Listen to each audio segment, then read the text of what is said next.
For those of you not familiar with the Yakuza series, the best way to imagine Yakuza 4 would be as GTA mixed with a hardcore RPG, all set alongside a storyline which could have been lifted from any great Japanese Yakuza movie. Another good comparison that could also be made would be with Metal Gear Solid 4 Guns of the Patriots. Why? Well, not only do they have incredibly long installation times, they also feature massive cutscenes. Mini-movies is an understatement for some of these cutscenes, and people with short attention spans will undoubtedly be instantly turned off by the games, but if you are the type of person who loves Japanese or Asian movies, then this will be no problem for you, as the story is pretty spot on in look and feel to these types of films. The story revolves around 4 main characters who you get to play as at different points in the game: a friendly neighbourhood loan shark, a dirty cop, a convict, and Kazuma Kiryu, the original Yakuza.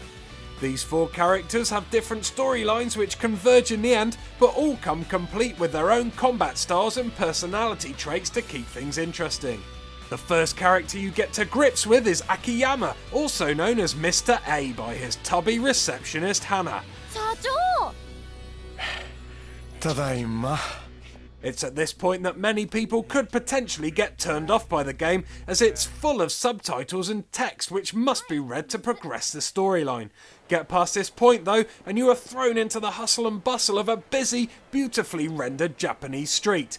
The detail here is amazing, there is so much to see and do, and the graphics at times are jaw-dropping, and there is plenty to explore with the many shops and bars you can enter. Even the rooftops, underground shopping malls and car parks are accessible. I spent hours just cruising the streets taking in the sights, and the atmosphere that is created is stunningly close to reality, with snippets of conversations being heard as you pass the many characters in the street, and plenty of hidden objects to find and mini games to interact with.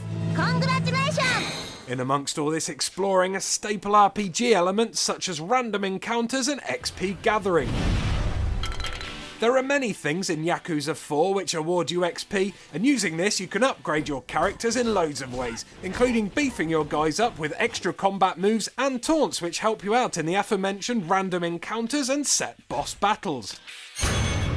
These battles present a welcome bit of spice to the proceedings, with the characters delivering some vicious fighting moves if you can pull off the right button combos. The controls work well, and by delivering solid beatings and the occasional taunt, you can build up a power meter which will enable you to use special finishers upon your unlucky opponents. There are so many side quests and distractions here that the game almost seems endless.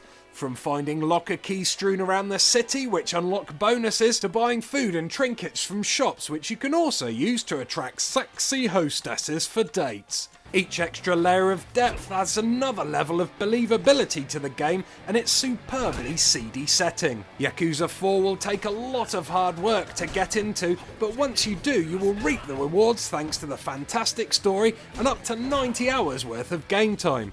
Its foreign setting and style will undoubtedly put many Western players off, but throw yourself in at the deep end, splash about a bit, and if you can get your head to the surface, you will find a unique game that will draw you in with its fantastic plot and crazy characters.